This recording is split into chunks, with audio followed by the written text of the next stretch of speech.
Listo, Alejandro, dale.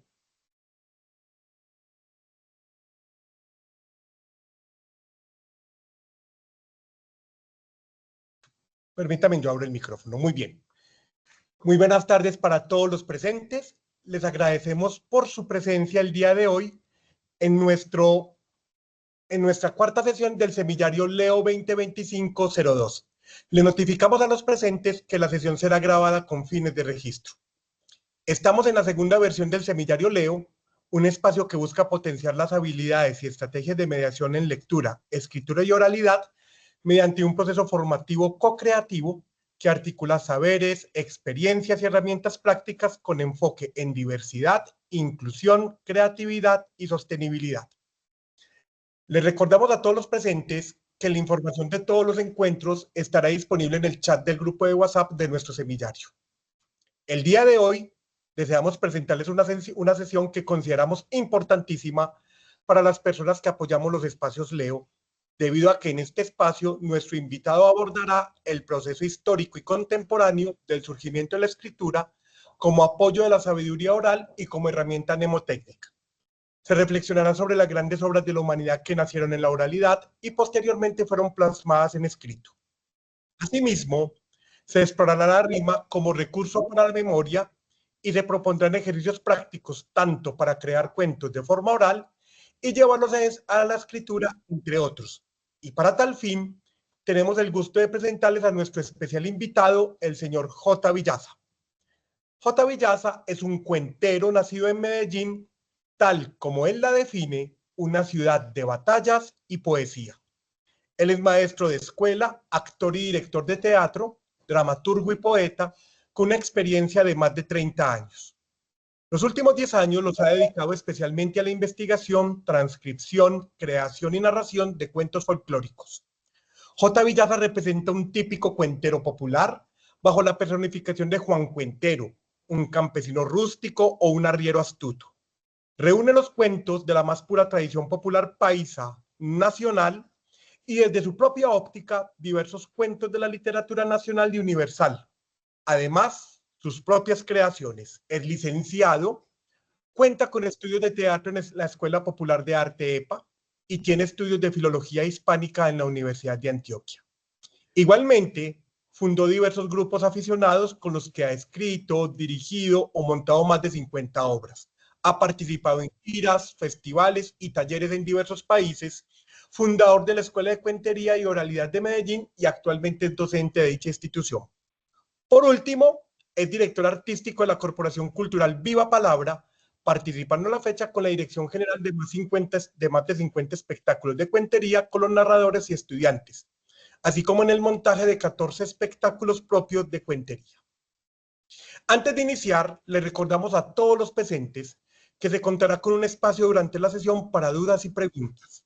Y para tal fin, les solicitamos escribirlas gradualmente en el chat para su posterior lectura o levantar la mano si el tallerista desea contestar mientras se ejecuta la sesión.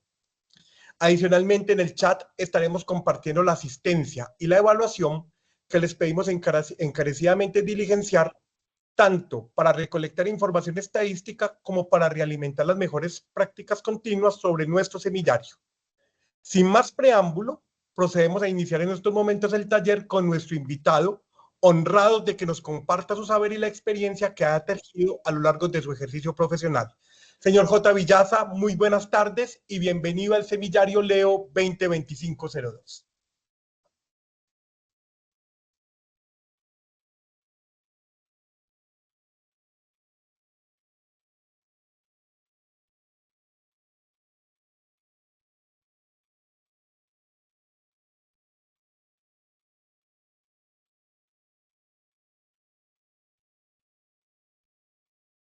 Hace muchos años, en el comienzo de todos los siglos, cuando sobre la tierra no existía nada, solamente existía una mujer bellísima, toda hecha de agua, y un hombre todo hecho de sal.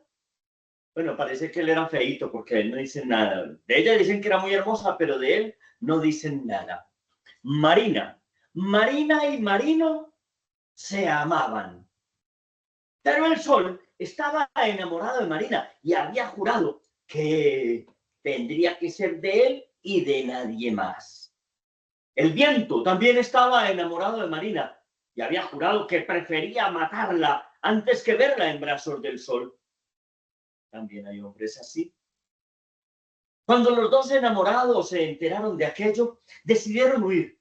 Y huyeron por los acantilados, por los desiertos, por las montañas, sin cansarse, porque es que el verdadero amor no tiene cansancio, no se cansa. Así corrieron durante toda la noche. En la madrugada, el sol, que tenía la costumbre, cada que se levantaba, subía al alto cielo, se desperezaba y caminaba mirando sus dominios por el norte, por el sur, por todas partes. Se dio cuenta que ellos no estaban y vio que habían unas huellas hacia el oriente.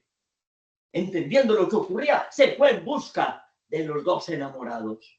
Cuando el viento vio que el sol corría en una sola dirección, también comprendió lo que ocurría y se fue en pos del sol para encontrar a los enamorados. Allá los alcanzaron en una hondonada profunda y enorme, una llanura inmensa y profunda. Y cuando los dos amados se vieron perdidos, se abrazaron y se besaron. Y el abrazo fue tan fuerte, tan fuerte, tan fuerte, que sus cuerpos se mezclaron en uno solo, un cuerpo inmenso de agua y sal. El mar lo llaman algunos, la mar lo llaman los poetas. Pero cuando el viento vio aquello, lleno de envidia y de rabia, se abalanzó contra ellos. El beso fue tan apasionado que de inmediato se fecundaron y nacieron los pececitos de colores, los caballitos de mar y los del campo, las estrellitas de las profundidades y las del cielo. Y el viento le ordenó a sus hijos, las aves, que devoraran a los hijos del mar. Pero el viejo sol, sabía cómo traer a Marina hacia él. Es que miren, muchachos, más sabe el sol por viejo que por sol. Entonces lanzó sus rayos candentes y empezó a calentar sobre el cuerpo del inmenso mar. Y Marina no sabía por qué su cuerpo se volvía liviano y ascendía hacia el sol. Y Marina trataba de aferrarse y se le escapaba entre los dedos. Y cuando el sol literalmente la iba a abrazar, el viento recordó su malvado juramento y decidió matarla.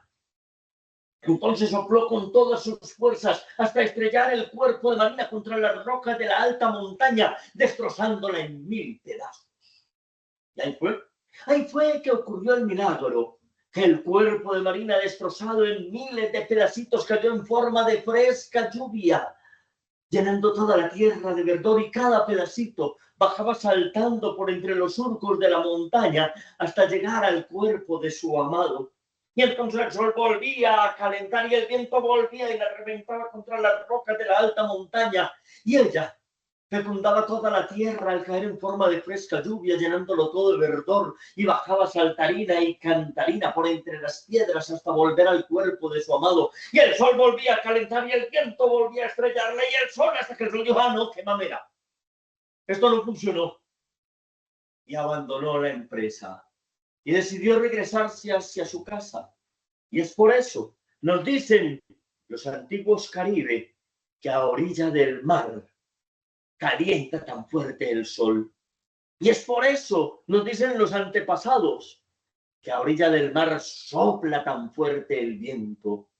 Y es por eso, nos dicen los antiguos, que todavía vemos al sol que se está regresando hacia occidente. Y es por eso, únicamente por eso, nos dicen los viejos, que cuando lloramos nos asoma al rostro un agua salada, para recordarnos que todos estamos hechos de agua, sal y puro amor. Muy buenas tardes, queridos amigos, ¿cómo estamos? ¿Bien? Bueno. Tenemos hoy pues una temática que pues yo creo que para todos ha sido puede ser común, que todos la conocemos. A ver, no puedo como cambiar la vista al orador. Bueno, así. Entonces, una temática que para todos ya es muy conocida, la mayoría de ustedes son personas con una trayectoria importante en animación a la lectura, a la escritura y a la oralidad. De pronto no tanto, porque esto de animación a la oralidad es un concepto que podríamos pensar nuevo, ¿cierto? Entonces, a ver, esto porque no me quiere dar como la pantalla al orador. Bueno, no sé. Ahí estamos. Bueno,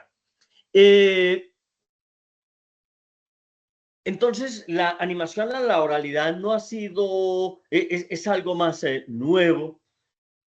Es algo que en el mismo plan municipal de lectura, escritura y oralidad tenemos un tiempo en el que, apenas hace como 8 años se incluyó ese término, plan de escritura, lectura y oralidad. Entonces, acá estamos nosotros también pues con la propuesta para compartirles a ustedes. Como les decía, es un tema que ya muchos de ustedes lo manejan, lo tienen, pero quiero hacer un poco de énfasis en esto que nosotros trabajamos, que es la cuentería, la oralidad en términos generales. En la Escuela de Cuentería y Oralidad nosotros trabajamos para convertir los textos escritos en textos orales. Y también trabajamos para hacer creaciones desde un concepto de la oralidad, el concepto de la oralidad, y que únicamente los llevamos a la escritura si es necesario, si necesitamos publicarlo tal vez. Lo mismo historias que escuchamos, que nos cuentan y todo esto, entonces tratamos de llevarlas, conservarlas oralmente y luego transformarlas en textos escritos. Como les dije, si es necesario, especialmente pues tenemos una propuesta de publicación, de edición, entonces estos cuentos procuramos llevarlos a su formato escrito. Bueno, entonces, a ver, aquí sí me van a tener que compartir. Vamos a compartir por acá. Selecciona una pestaña para compartirla. Vamos a mirar acá donde tengo yo el material para compartirse.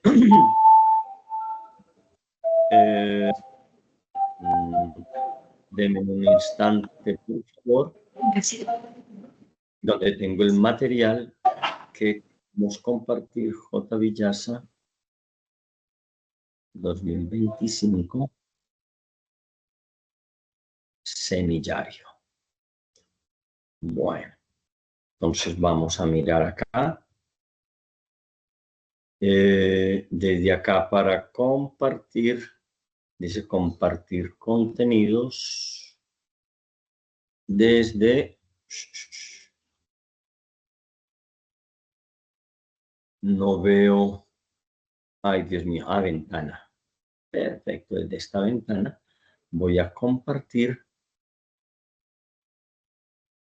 Bueno, tengamos acá y vamos a compartir.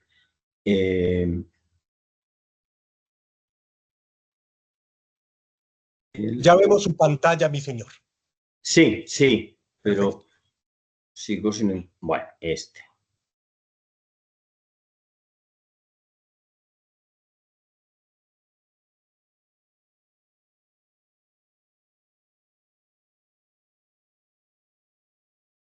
¿Estamos viendo el PowerPoint?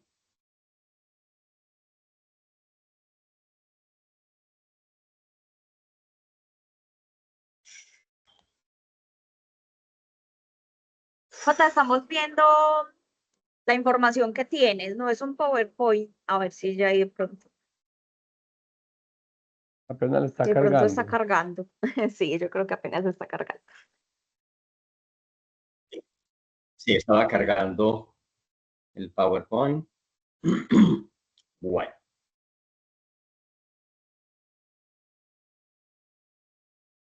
Bien. Se me escucha y se ve el PowerPoint, ¿sí? Está cargando todavía el PowerPoint, pero te escuchamos. Perfecto. Se me... Muy bien.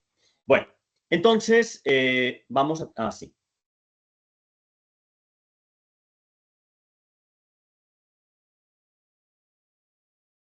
De la palabra oral y la palabra escrita. Se escucha, pero está como cargando todavía, ¿verdad? Sí, señor.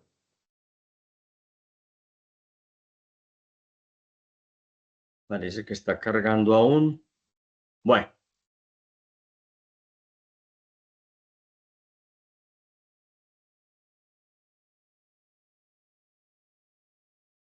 Vamos a verlo desde acá.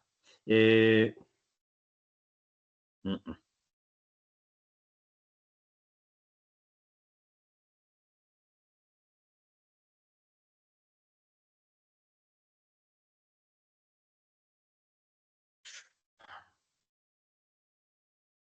Se está viendo la imagen del semillario.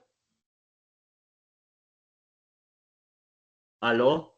No, en estos momentos Seguimos viendo, sí, seguimos viendo tu pantalla, sí, las imágenes del semillario, pero no has abierto ninguna. Vemos la araña, Arch, Batman, el conejo, o sea, esos como los Bueno, iconos que tienes ahí en tu... sí.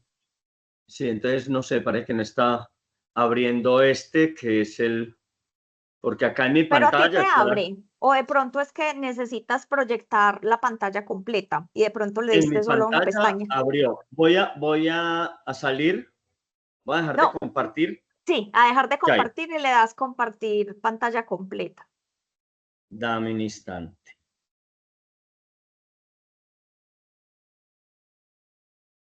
Ay, Dios mío. Bueno. Jota, Mm. también me puedes compartir la presentación si deseas y yo te puedo proyectar.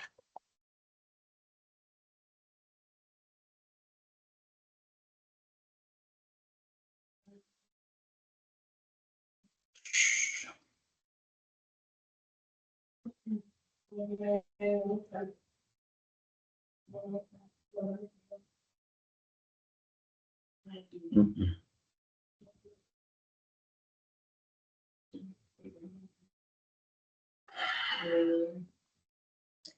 Bendito Dios. Jota, envíamelas por WhatsApp, yo proyecto, no hay problema. Sí, ya voy a enviarlas porque tengo acá otra circunstancia. Ay, Dios mío. Bueno.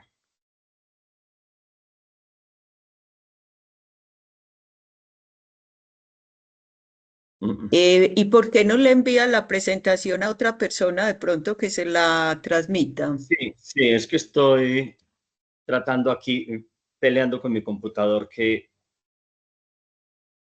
tiene otra circunstancia acá.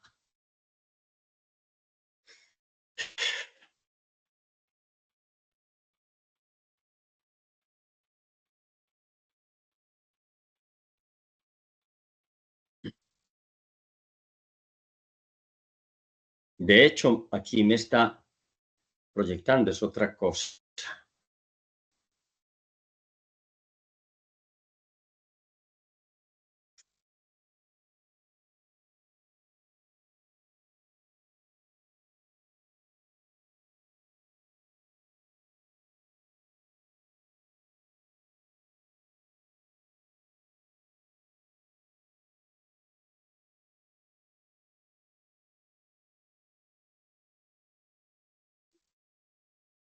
Me disculpan ahí, estoy... Bueno, te lo mientras Jota envío, resuelve, te lo envío al WhatsApp sí, deseas, me lo envías. a, Mientras a tanto, Adriana. los vamos a poner por acá en el Adriana, chat un link de te lo, difusión. te lo Jota, envío a Adriana. o a Adri o a mí, como gustes, cualquiera de las dos, Bien. como te quede más fácil.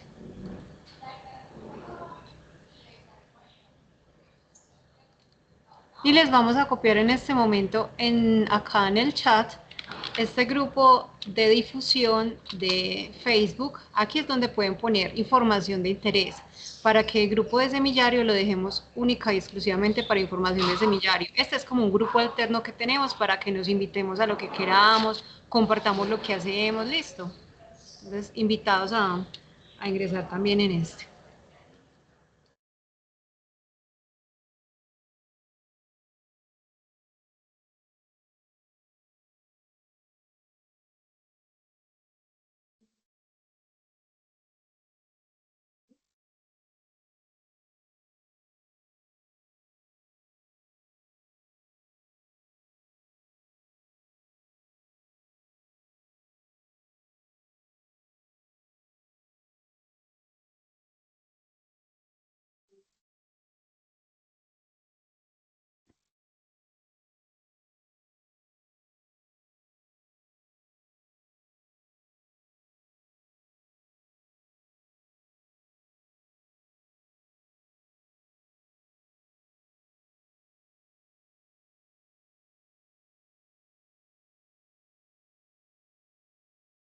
Lady, te lo envié.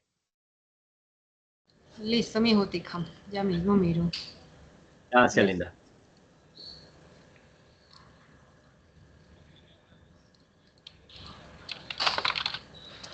Sí, acá llegó.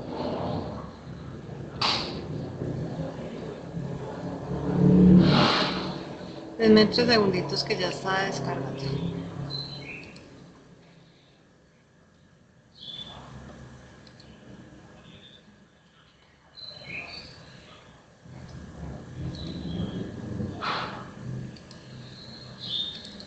Bueno, muy bien. Voy a empezar a Lady, proyectar. Hola, Jota. ¿sí le compartiste a la gente unos materiales que envié? Lo compartimos, pero entre nosotros acá en el equipo, el equipo organizador, y se los enviamos cuando tú nos digas. ¿Se los enviamos ya Ah, bueno. al Sí, grupo? sí, sí. Básicamente es como para hacer ahora ese par de ejercicios. Muy bien. Bien. Entonces ya está. Me confirman si ya están viendo, ¿cierto? La presentación. Yo lo estoy viendo, yo Correcto. lo estoy viendo. Sí, ya se ve. Y ya voy a poner acá en el chat los documentos. Perfecto. Y Sí. vamos a empezar. Listo. Pasémosla. Bueno, pasémosla. Bien, entonces el objetivo es como hacer una comparación, como lo pueden ver acá al escribir, entre ese lenguaje oral y ese lenguaje escrito. Para todos eso es de conocimiento común que el lenguaje oral le tiene miles de años de ventaja al lenguaje escrito.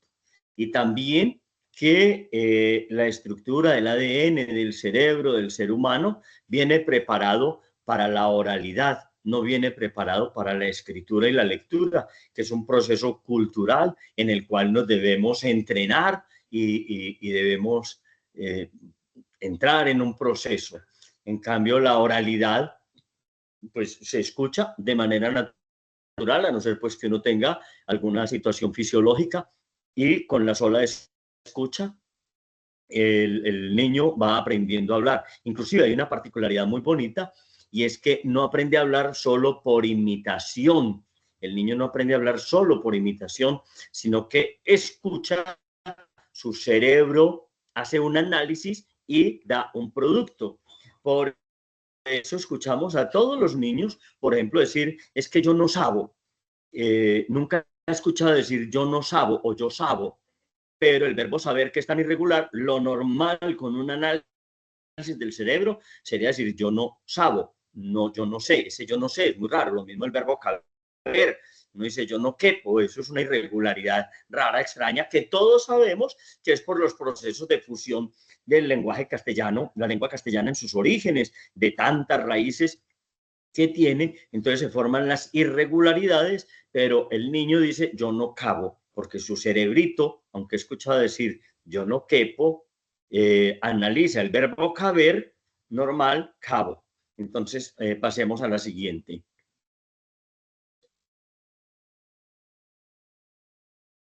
Bueno, entonces la oralidad nosotros en cuentería Bueno, hay quienes no, hay quienes prefieren unas definiciones complejas con todo el asunto de los significados y demás. Nosotros preferimos una definición sencilla. Es decir, todo lo que se comunica a través de la boca para nosotros es oralidad. Y es el primer modo complejo de comunicación. En las sociedades consideramos, creemos los seres humanos que los animales no tienen esta oralidad, que son unos sonidos guturales. Eso estaría por verse, pero bueno, hasta ahora sabemos que es el ser humano esta comunicación de la oralidad. Pasamos. Nos dice el señor Walter Ong, ¿cierto? Él hace todo un análisis bastante complejo, amplio, y nos habla de una oralidad primaria y una oralidad secundaria, ¿cierto? Dice que la oralidad primaria son aquellas comunidades primitivas que no han sido permeadas por la escritura. Y eso, pues yo creo que las comunidades existieron siglos, miles de años, solamente con una oralidad primaria, inclusive después de la invención de la escritura, porque es que eso era reservado mejor dicho, a muy pocos, aunque se han encontrado elementos que prueban que la gente común y corriente, por ejemplo, los pastores, han encontrado cosas muy antiguas por allá en la Mesopotamia, de estos bastones o palos de pastores que tenían un montón de rayitas. Se cree que era su forma de llevar la cuenta de los animales que tenía, las ovejas o cabras o qué sé yo, y así alguna otra cantidad de señales. En Perú vimos los ladrillos con que están construidos las pirámides de barro, las de barro, están construidos, tienen unas marcas. Esas marcas era como la firma de cada familia, la cantidad de ladrillos que le tocaba dar. Entonces, como unas formas de escritura muy antiguas, muy primitivas. Aún con la invención de la escritura, nos dice Walter Ong, la oralidad secundaria, pasemos la diapositiva, la oralidad secundaria, que es ya permeada por el lenguaje, viene a tener como una verdadera impacto en la cultura a partir de la imprenta. Hasta la imprenta, pues que escribir un libro sencillo, eso tardaba como un año para sacar un ejemplar. Si era un libro elegante, eso podía demorar hasta 10 años, mientras hacían esas letras tan complejas, hacían las ilustraciones, la iluminación con estas tinturas sacadas, qué sé yo, de lápiz lazuli, de oro y una cantidad de cosas. Entonces, con la invención de la imprenta, que la escritura entra a ser un impacto, que la escritura entra a ser un impacto real para generar una oralidad secundaria. No, aún así hay un dato muy curioso. En Colombia, para el año 1960, el 75% de la población era analfabeta. Es decir, vivían en una oralidad primaria. La cultura se transmitía de forma oral, se vivía, los saberes. Eso vino a ser un problema con las migraciones a las ciudades, porque a partir como de los 40 que empieza una migración tan fuerte a las ciudades, en el año 1960 Medellín tenía 200.000 habitantes y decía el alcalde que no sabían dónde iban a meter tanta gente. Y entonces estas migraciones del campo ya en la ciudad sí empezó a ser una necesidad que la gente supiera leer y escribir. En el campo, para ordeñar vacas, para sembrar, para todo esto, no necesitaban, es más, lo consideraban un estorbo. Entonces, en el año 1960, la cultura en Colombia era esencialmente de oralidad primaria. Bueno, sí, es un programa de alfabetización muy fuerte con la Fundación Laubache de Chile, que muchos ya sabrán. Pasemos a la siguiente diapositiva. Pero entonces tenemos, si oralidad es todo lo que se pronuncia, se comunica con la boca, entonces, no sé, pedir la lista de mercado, conversar cosas, aunque el señor Nicolás Buenaventura, el viejo, el sociólogo, decía una vez en una charla, decía, hablaba una frase así algo fuerte, decía él de la importancia de hablar mierda.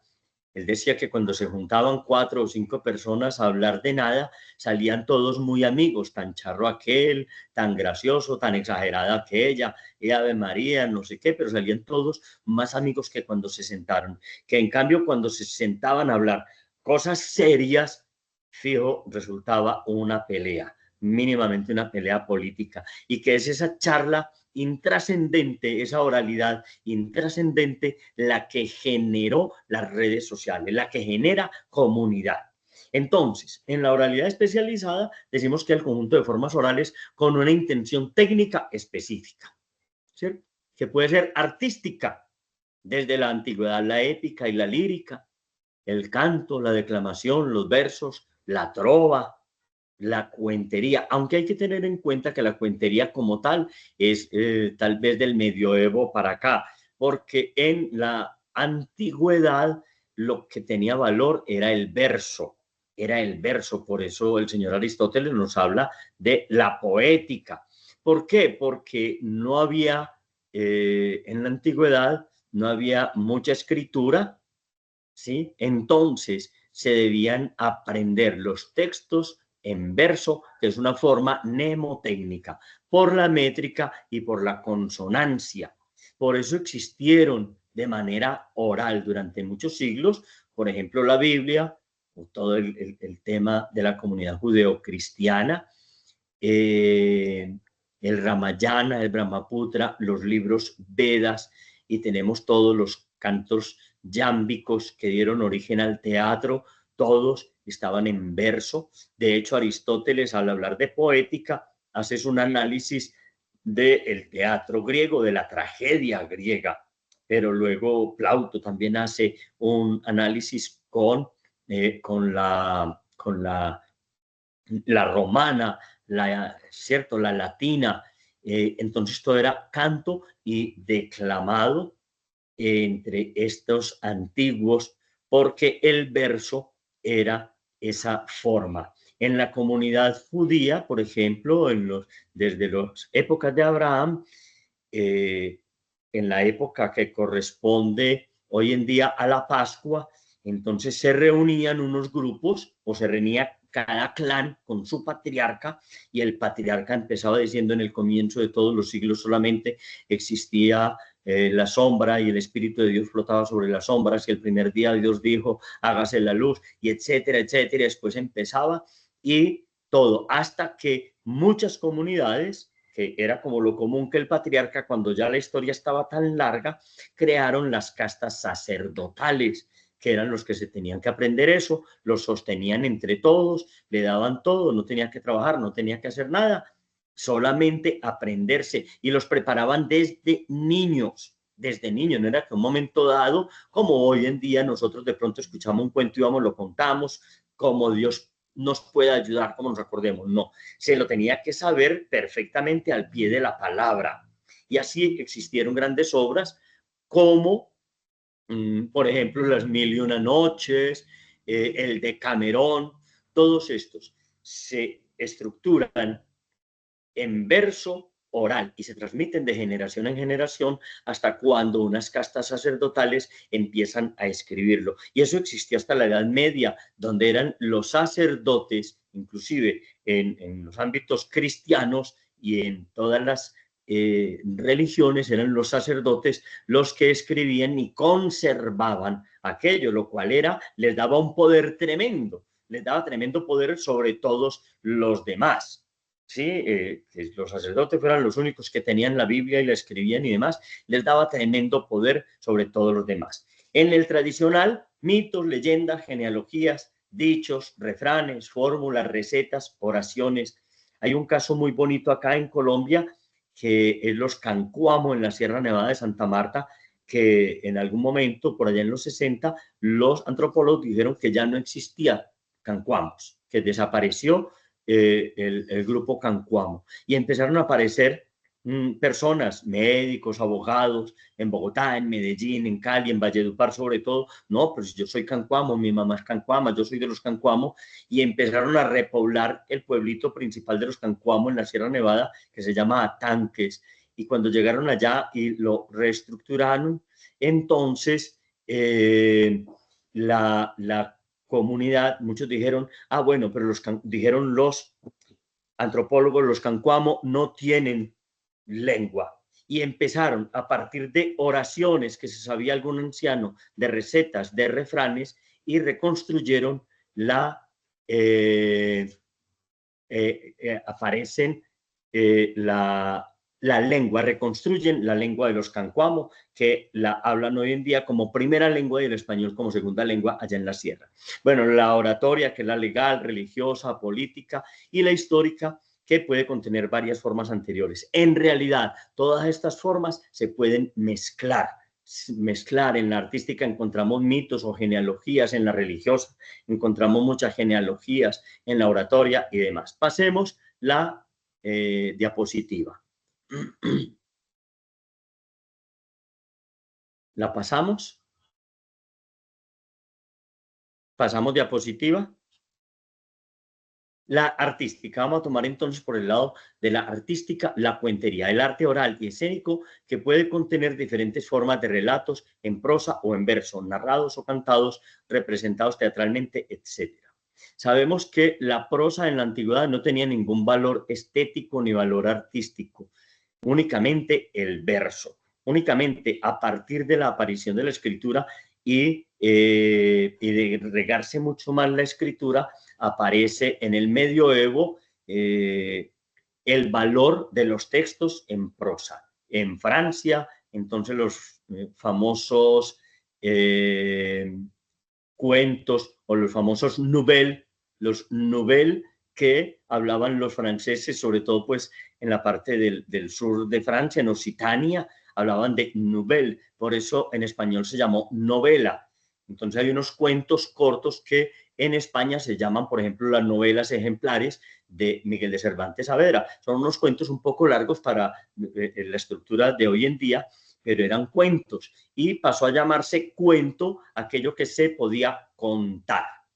La palabra contar, ¿cierto? Lo que se podía contar pasó a llamarse cuento. Los que ya eran muy extendidos y muy largos, pues seguían haciendo parte de la épica y siguieron llamándose nouvelle o novela en España. Pasamos la diapositiva.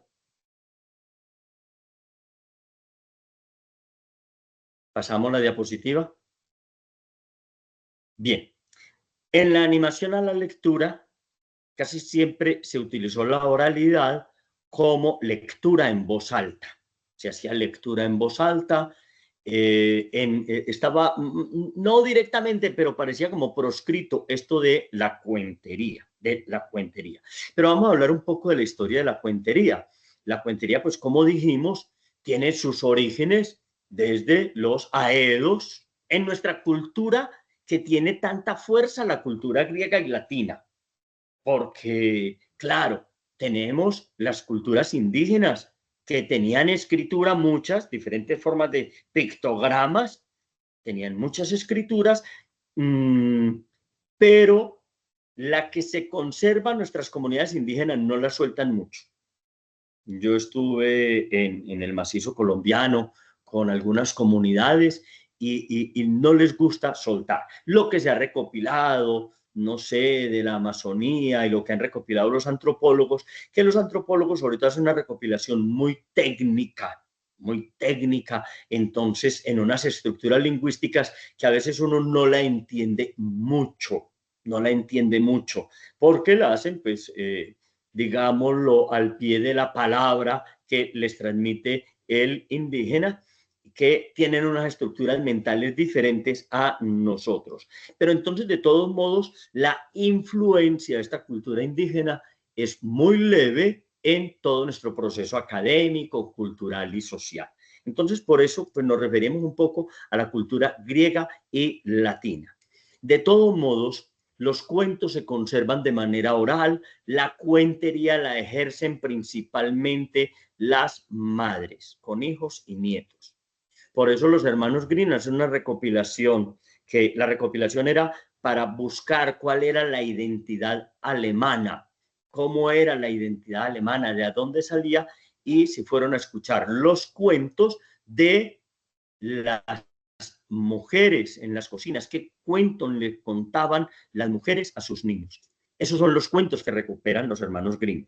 No existía un concepto de literatura infantil.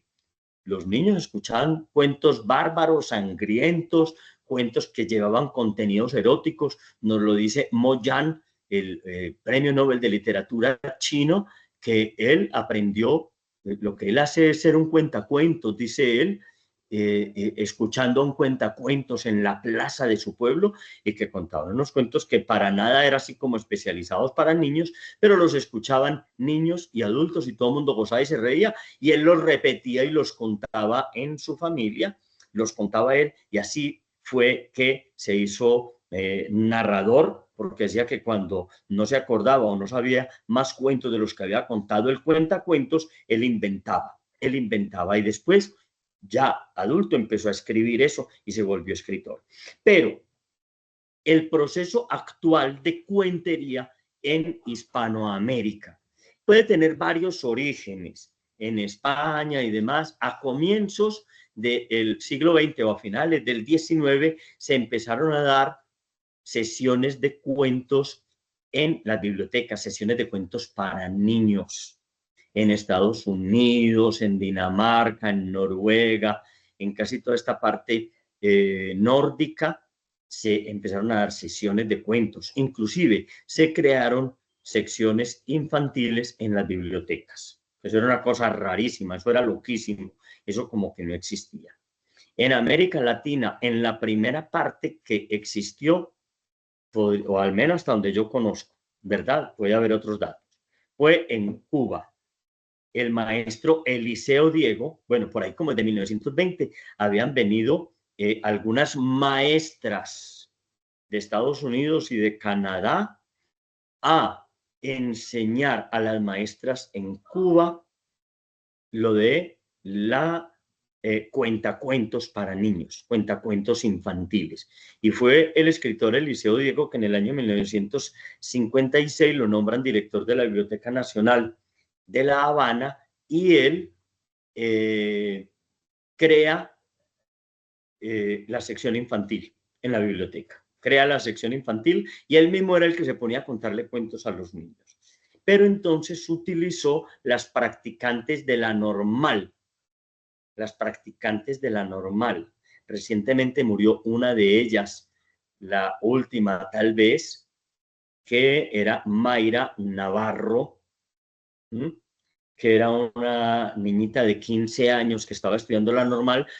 Recordemos que en América Latina la normal correspondía, nosotros estudiábamos como hasta lo que hoy es noveno de bachillerato, lo llamábamos cuarto. No, inclusive, por ejemplo, en la antigüedad en el CEFA, que era donde había normal acá para señoritas, que se llamaba escuela modelo para señoritas, entraban como con quinto de primaria y hacían como 3 años de normal y salían graduadas de maestras.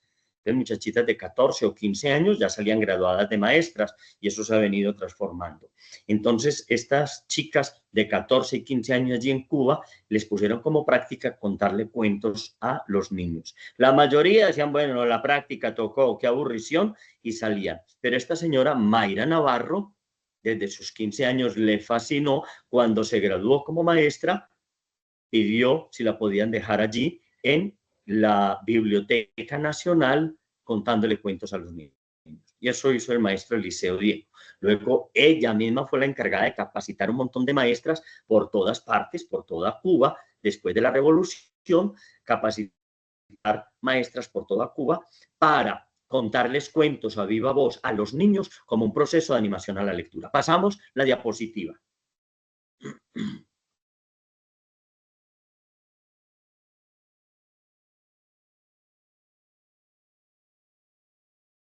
Estas imágenes que estaban viendo ustedes ahorita, ¿cierto? Dejémosla en esta. Son unas imágenes que tienen mucho colorido, mucho movimiento. No sé si habrá personas de mi edad, pero los que tenemos cierta edad, los que tengan como de 50 y pico para arriba, recordamos mucho, mucho esto. Yo, por ejemplo, crecí, gran parte de mi infancia, en un barrio donde no había ni siquiera electricidad ni nada de esto, por lo tanto menos televisión. Pero el zapatero cerca de mi casa alquilaba estas revisticas que recuerdo que costaban a 3 pesos. Era imposible que no las compraran. Costaban a 3 pesos. Mi papá me daba 1 peso los domingos, que era muchísimo dinero. Pero el señor de la zapatería las alquilaba a 20 centavos, ¿cierto? Para uno llevársela un día para la casa. Pero también hacía otra cosa, y es que cuando uno tenía revistas que se las regalaban, las conseguía por ahí, intercambiábamos con él y únicamente nos cobraba 10 centavos por intercambiarlas. Podemos decir que en una época en que no existía el libro álbum, no existía, casi que no existía el libro ilustrado. Estos eran los libros ilustrados. Miremos, por ejemplo, el gran movimiento que tienen esas imágenes. Parece como película esa de Batman, casi que oye uno el ruido de los guarapazos, ¿cierto? Que después en las series de televisión sacaban así, esas onomatopeyas las ponían ahí, del Hombre Araña, de Superman. Pasemos a la siguiente que trae más laminitas de estas. Tarzán. A mí el que más me fascinaba era Tarzán. Yo no sé si por lo primitivo o qué, me fascinaba, devoraba. Pero también las siguientes. Pasamos. Esta me fascinaba mucho.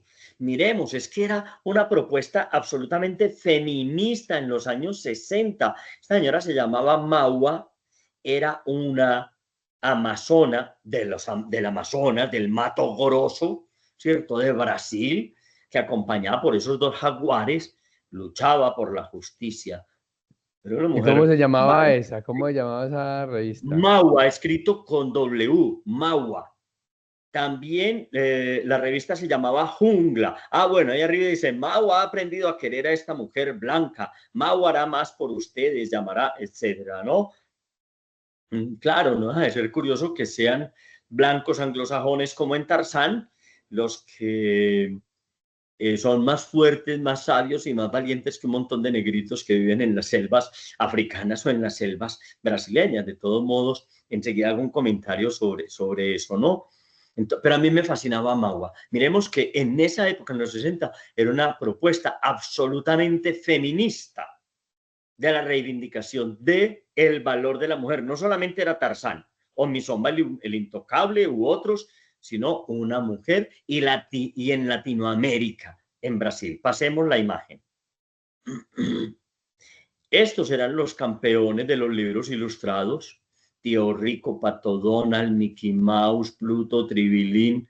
A mí el que más me gustaba era uno que se llamaba Giro sin tornillos porque era un gran inventor. Inventaba de todo. Era un científico loco que inventaba de todo. Pasemos la imagen. Acá tenemos Archie, que era súper juvenil, ¿cierto? Entonces Archie ya no solamente era para niños de 6, 7, 8 años, sino que pasaba también a jóvenes de 12, 13, 14 años. Archie era todo un ambiente juvenil. Pero entonces de estos que eran totalmente ilustrados, pasamos a unos que no tenían ilustración, era solo letra, el Far West.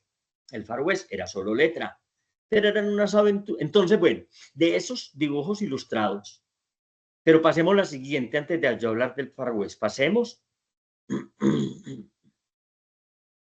a estos. Estos libritos que los sacaba Ediciones Susaeta. Vendían como, yo no sé, en el Ley o cosas así. Mi mamá cada que iba por allá a esos almacenes llegaba con un paquetico de 10. Es una cosita de 8 páginas, de 10 centímetros por 6 el tamaño. Bueno, es el tamaño del librito amarillo que conocemos de la Feria del Libro y el mismo color, amarillitos. Aquí se ve verdoso por la foto, pero son amarillitos. Y fue, yo creo, la campaña más inmensa de animación a la lectura. Cuentos que, por ejemplo, entonces uno leía Aladino en 8 páginas, una letra como tamaño 14 hoy en día, con 3 o 4 ilustraciones incluso. Entonces, todo la lámpara maravillosa estaba ahí. Entonces, uno, con 6, 7 años, que apenas deletreaba, uno lo leía y lo entendía. Lo entendía. Cuando estábamos más pequeñitos, mi mamá nos lo leía, pero uno lo entendía. Entonces, si uno lee un cuento y lo entiende, le gusta leer, le va a gustar leer, quiere leer. Pero si uno le ponen a leer puede suceder a muchos niños que apenas si deletrean, uno hasta tercero o cuarto de primaria, apenas si deletrea, y le ponen a leer un cuento de 8 páginas, se queda uno sin entender nada y le coge pereza a la lectura, que es lo que nos pasó a muchos en la escuela. Entonces, volviendo de estos, que tal vez más pequeñito, pasamos al Far West, pero también tenemos en el año 1962 salió el libro El Testamento del Paisa, la primera edición del Testamento del Paisa, creo que sacaron 500 ejemplares y eso acabó como en un mes. A la fecha van como alrededor de 40 ediciones del Testamento del Paisa y las ediciones después ya era toda una empresa familiar. Mi papá nos leía el Testamento del Paisa, cuentos más complejos, más largos. Yo recuerdo mucho era que mi papá se moría de la risa leyéndolos él. A veces nosotros no entendíamos mucho la historia de Teo Conejo o qué sé yo. Mi papá se moría de la risa y siempre, mientras estuviera en la casa, mi papá casi siempre trabajó muy lejos de la casa y entonces venía por allá cada mes, cada 2 meses. Pero bueno, eso fue un gran material. Y esos otros libros a color, esos fueron mi formación, mi animación a la lectura de niño, sin que nadie me lo impusiera. El zapatero de la esquina de mi casa, sin proponérselo, fue el mayor promotor, animador a la lectura que yo haya conocido, porque él nos recomendaba revistas, vea, esta está muy buena, en esta Tarzán yo no sé qué, mire, Superman está luchando contra los no sé qué. Claro, él le interesaba su negocio, pero le despertaba a uno el interés y uno alquilaba la revistica para ir a leerla emocionado. Y la leíamos en grupo, los niños y demás.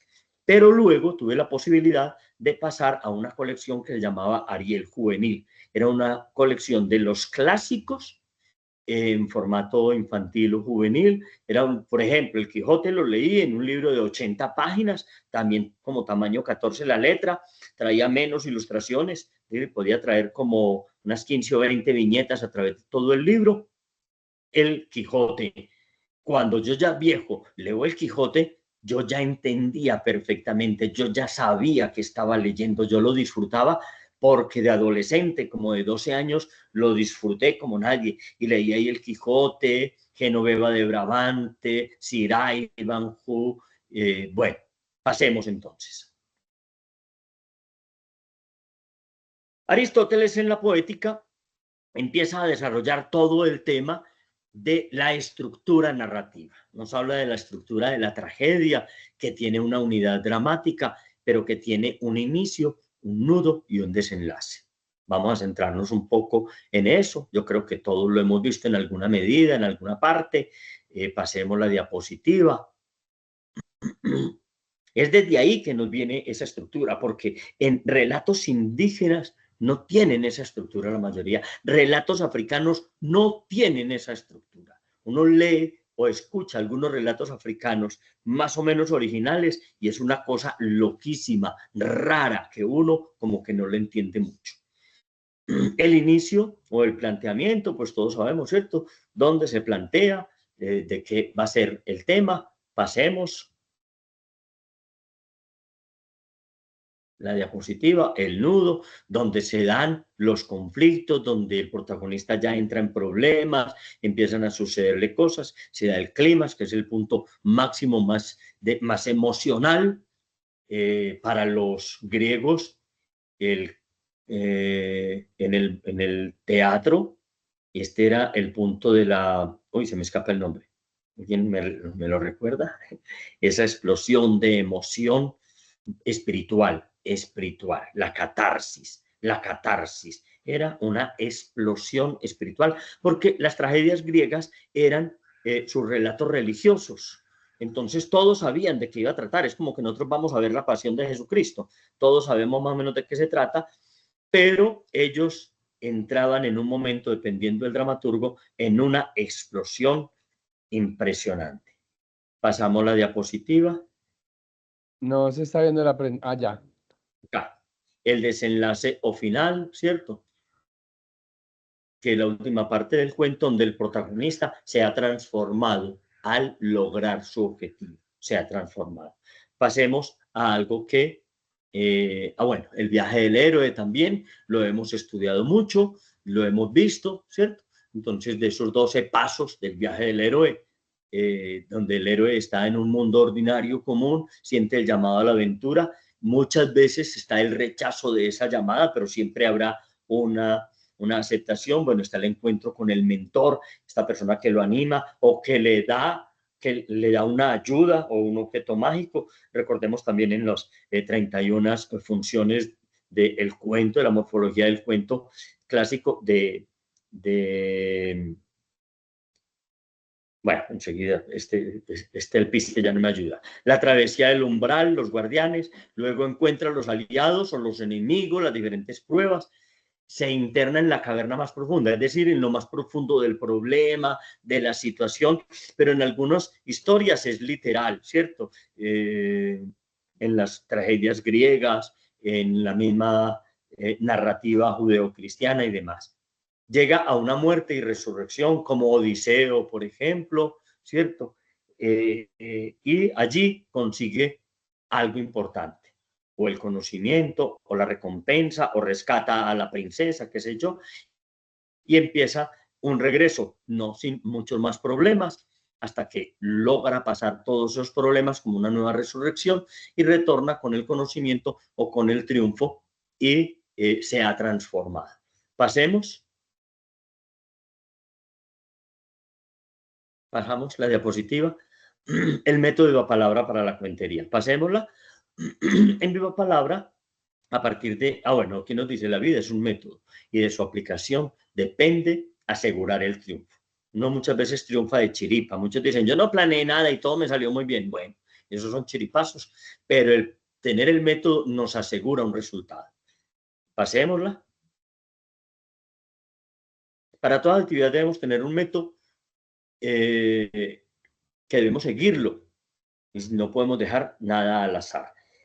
El método, cada uno, yo puedo recibir el método de un maestro, de un iluminado, de un compañero, de un amigo, del curso que tomé, pero en el fondo yo tengo que reelaborar mi propio método. Tiene que ser mi propia herramienta para poder avanzar con algo personalizado. ¿Pasamos?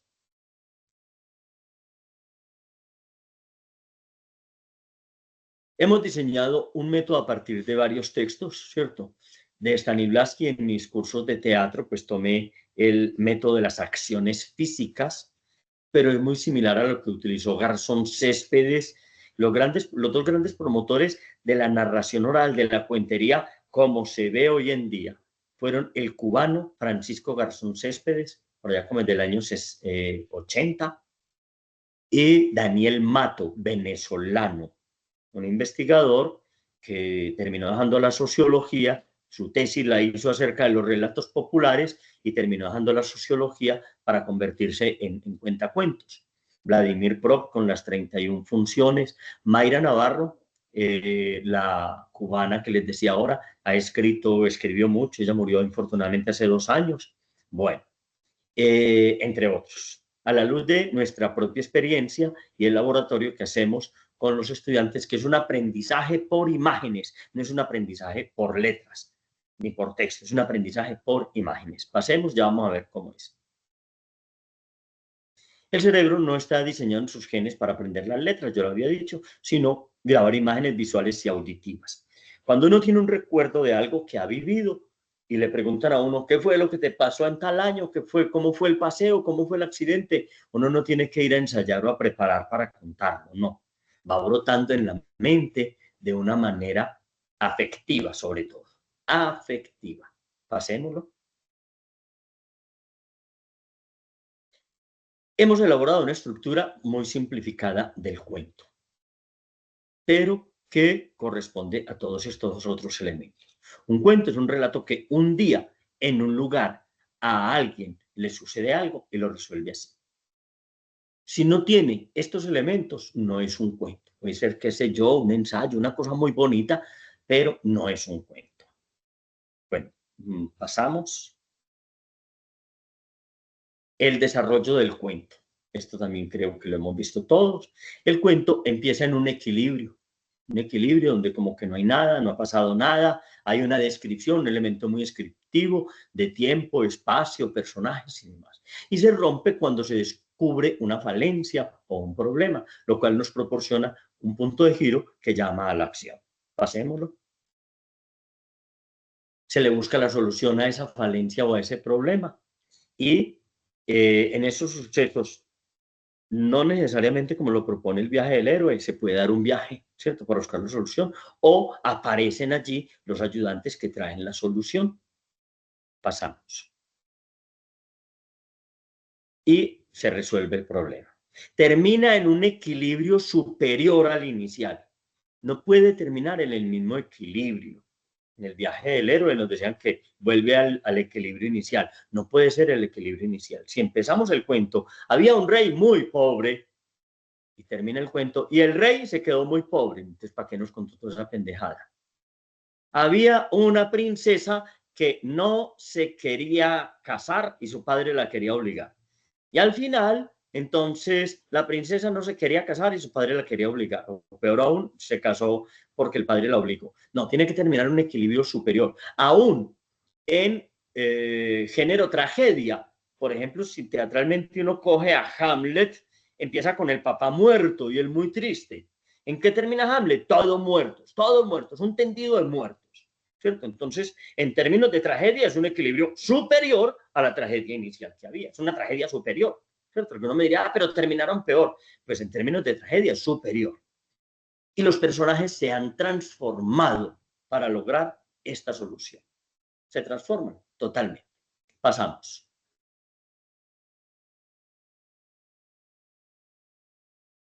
Los cuentos deben ser como los recuerdos más bonitos, los más importantes.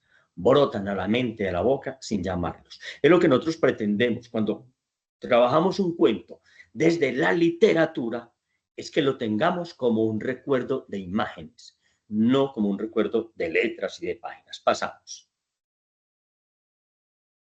Bueno, vamos a ver esta imagen. Adriana, pido permiso un instante, ya regreso. Dame un instante.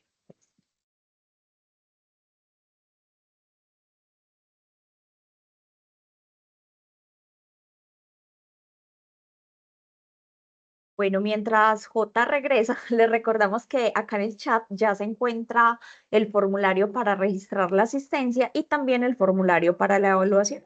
Entonces, aprovechemos esta pequeña pausa.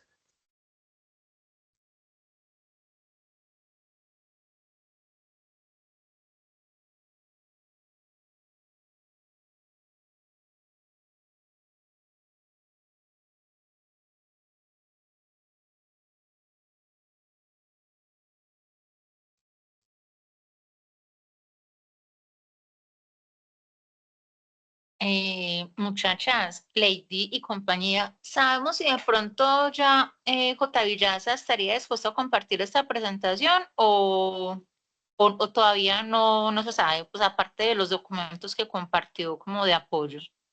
En un momentico le preguntamos por el interno, ya te confirmamos por el chat. Listo, gracias. Con gusto.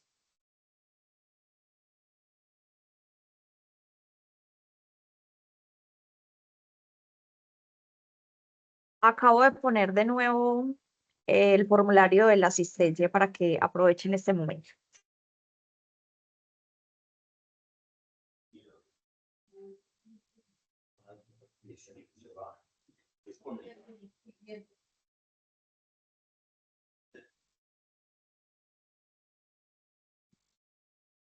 No se ve la imagen.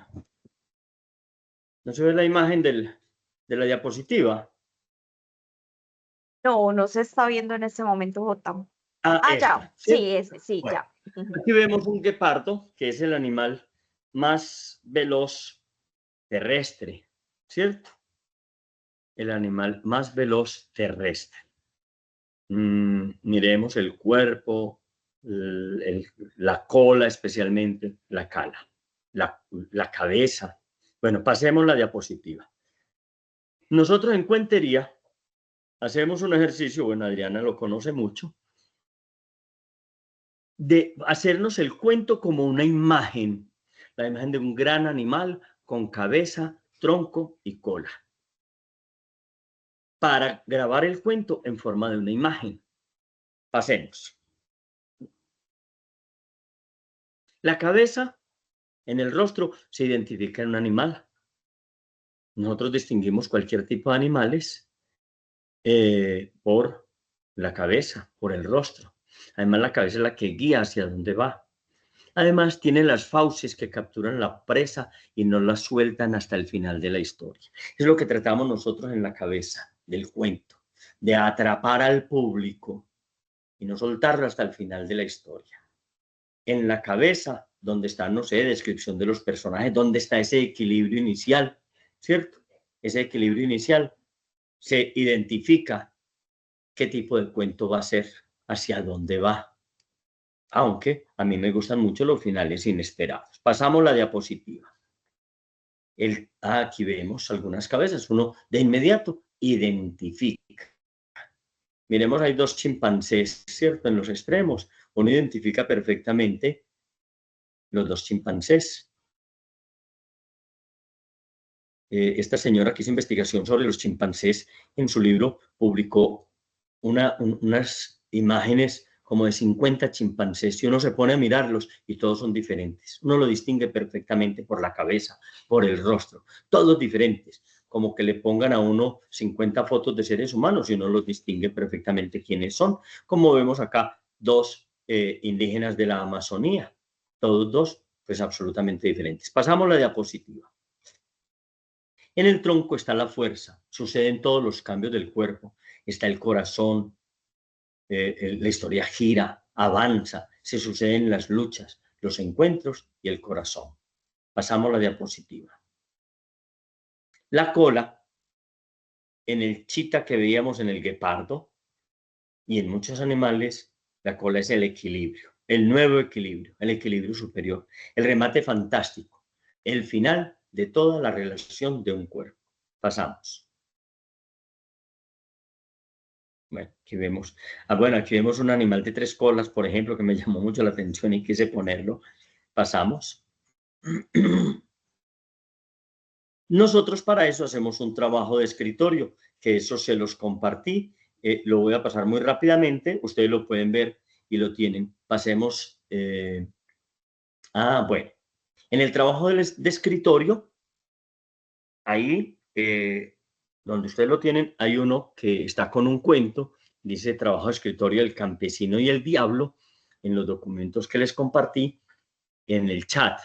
Entonces, primero hay una sección que es el entendimiento del cuento, entender el cuento en toda la dimensión que más podamos.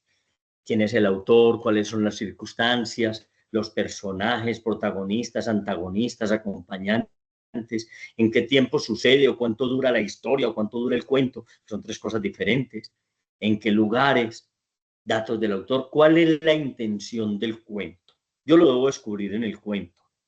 Y para ese entendimiento nosotros terminamos con un resumen total del cuento, un resumen de un párrafo, ¿cierto? Un cuento de 15 páginas, un párrafo de 10 renglones, no más.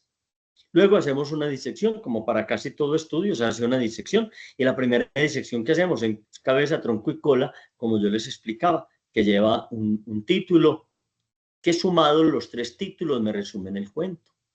Eso es para la mnemotecnia, así como los antiguos, tenía que ser en verso para la mnemotecnia, y si no, en prosa eso no tenía ningún valor. Para los antiguos, los griegos, los latinos, en el medioevo. Entonces nosotros, estos 3 títulos que sumados resuman el cuento para la mnemotecnia. Si alguno de los estudiantes dice, no, es que a mí no me gusta eso como tan simple, a mí me gusta una cosa más abstracta, pues bueno, cada quien, como les decía yo ahora, el método, cada quien tiene que, a partir de lo que haya aprendido, crear su propio método. Y si le gustan unos títulos muy abstractos que no nos resumen nada, pues creo yo, pienso yo, que eso no nos ayuda para la mnemotecnia, no nos ayuda para el aprendizaje del cuento, pero cada quien mira. Luego hacemos una disección por párrafos o ideas completas, que es un poco lo que... Ay, Valentina, bueno, chaito, se nos va. Ya vamos terminando, no me aburran del todo.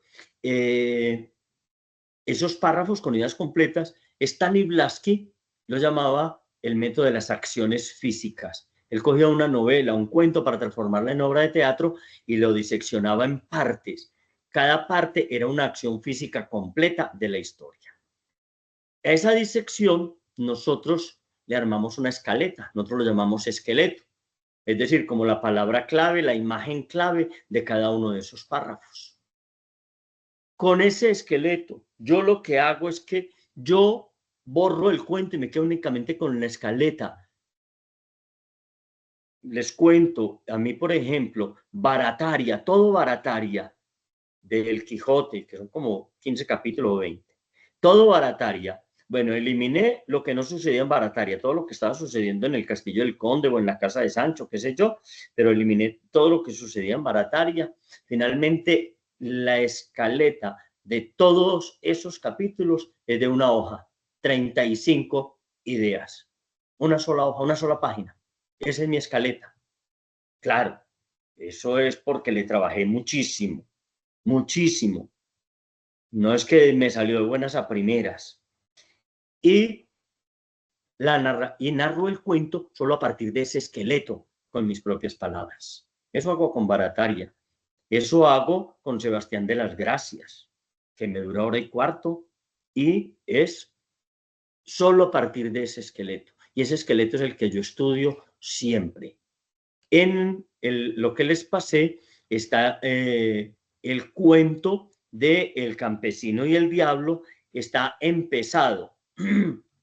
Tiene como 2/3 partes desarrolladas, para que ustedes desarrollen esa última partecita, según se ve allí en ese trabajo de escritorio que les pasé. También les pasé un trabajo de escritorio vacío, que quería que de pronto hiciéramos algo de Caperucita, pero no, como me embolaté tanto para poder arrancar, perdí como 20 minutos ahí, entonces ustedes me disculpan si me alargo un poquito más.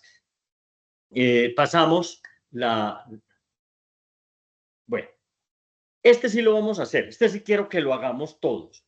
De pronto encienden un momentico micrófonos para contestarme o para que me digan si no. Todos hemos jugado Stop. Sí. Sí. 1, 2, 3, 4. Bueno, dice que hay 86 personas señor. inscritas. Voy a poner Sí. el juego del Stop. Sí. Voy a poner el juego del Stop. Sí, sí, sí. Les doy tiempo, si algunos no lo tienen abierto, para que o lo abran o copien este esquema únicamente así. Como ustedes podrán ver, tiene algunas diferencias con lo que jugábamos de niños. Claro que de niños cada quien ponía condiciones, ¿cierto? Entonces alguno decía, fruta, el repollo, eso no es una fruta, mijo, eso es un, no sé qué, decía el otro. Eso no es una fruta, eso es sí, eso es una verdura Vegetal. o qué sé yo, alguna cosa. Entonces aquí tenemos la letra, nombre, lugar puede ser nombre de un lugar, no sé, Medellín, Bogotá, Cali, Rusia, Alemania, o puede ser un lugar específico, sala, desierto, montaña, patio, habitación, calle, no sé, algo que nos dé idea del lugar. Animal, ¿cierto? Vegetal. Objeto, que ese objeto no sea ni animal ni vegetal, porque algunos dicen un coco, y sí, es que el coco es un objeto, sí, pero como ya tenemos animal y vegetal, que no sea un sancocho, no, un sancocho es animal y vegetal, no, ¿cierto?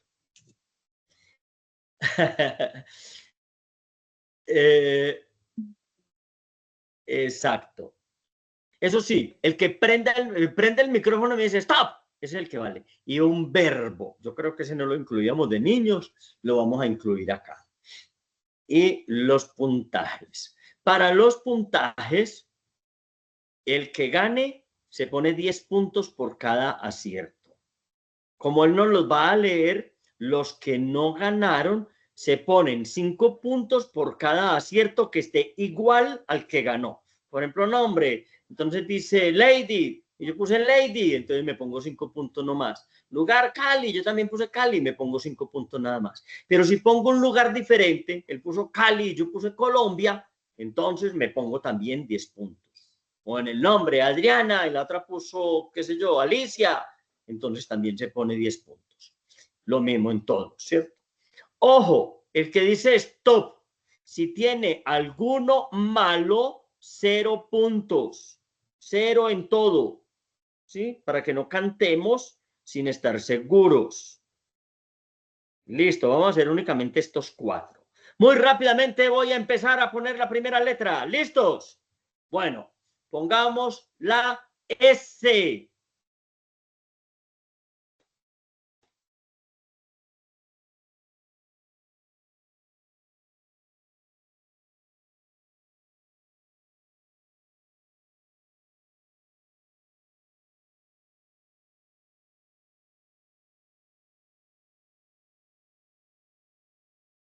¿Todavía no?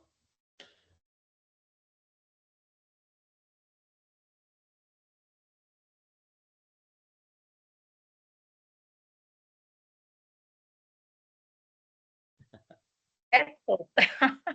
Stop, nos dice Claudia. A ver, Claudia, léenos por la S, nombre. Bueno, por la S, de nombre puse Susana. Susana. Quienes tengan Susana se ponen solo 5 puntos. Quien tenga otro nombre, Saulo, Sonia, qué sé yo, se pone 10. Sigues, Claudia. Bueno, en lugar puse San Andrés. San Andrés. Hay un montón de santos que nos sirven ahí. Muy Ya. bien. Seguimos. Bueno, en Animal. animal, pues puse salamandra. Salamandra. Muy bien. Vegetal. Ay, ahí no sé por qué es una fruta. Sandía puse. No sé si será válido. Sandía. Por eso pusimos vegetal. Todo tipo de vegetales vale, ¿cierto? Todo tipo de vegetales. Un tubérculo, una fruta, una flor, un árbol, qué sé yo. Todo tipo de vegetal. Y la sandía es un vegetal. Seguimos. Objeto. Y bueno, yo no sacapuntas. Sacapuntas. Y verbo. Surfear. ¿Verbo qué? Surfear.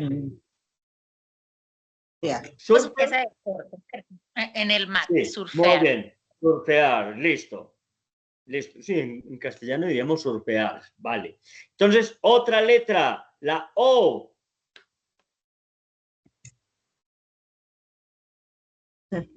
Por ahora va ganando Claudia. ¿Es Claudia? Sí.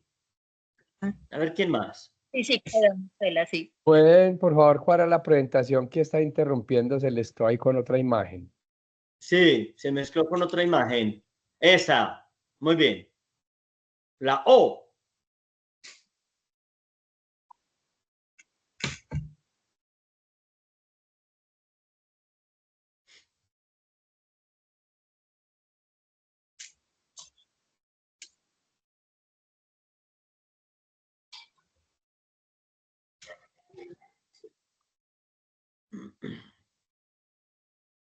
Stop. Stop. Puta. ¿Quién nos dijo stop? Gloria. A ver, Gloria. Gloria. Nombre. Tengo Oscar, Oscar. océano, Océano. 8. ¿Animal cuál? No, voy en objeto. Ah, oso, Oso. Vegetal. ortiga, Ortiga. Objeto. verbo, orar. Objeto que, ¿cuál es el objeto? 8. No entiendo. ¿Qué objeto es? Un 8. La Un imagen de un 8. 8. Sí. A ver, díganme ustedes, díganme Lady y Adriana, ¿le valemos el 8 como objeto? Claro. No. Yo creo que no. Yo Claro, creo no que es no, un Gloria. sustantivo. Número y sustantivo, exacto. Es un sustantivo, sí, pero no es un objeto. No No es es un tangible. objeto. Ajá. Entonces, 0 puntos para 0. Gloria. 0 puntos para Gloria. Sigamos con otra letra. Veamos a ver. Letra, la N.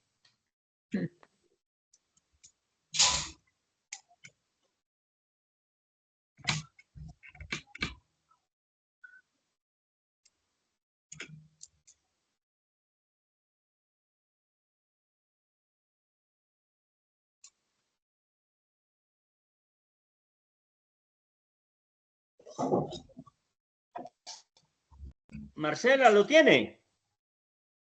Stop. Stop. ¿De quién? Marcela, Marsella. Marcela me imagino que se dice, ¿no? No. Marcela. Yasa. Perfecto. Natalia. Nombre. Natalia. Natalia. A ver, Natalia.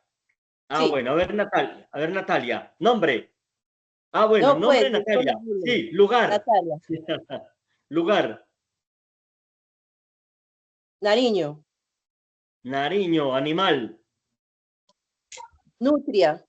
Nutria, vegetal. Naranja. Naranja, objeto. Nariz. Nariz. A ver, ¿qué me dicen Lady Lorena y Adriana, las No, la jueces? nariz no es un objeto. ¿Le Obvio, valemos nariz? ¿Qué dice Lady y Adriana? Sí. Lady dice que sí. Sí, ¿Y en Adriana? espectáculos decimos que sí. Sí, Ah, las dos. Bueno, Objeción, bueno. Entonces objeción. valgámoselo, porque nuestras dos jueces dicen que sí. ¿Y verbo? Nacer. Nacer. Muy bien. Y la última letra que vamos a poner en este ejercicio es la A.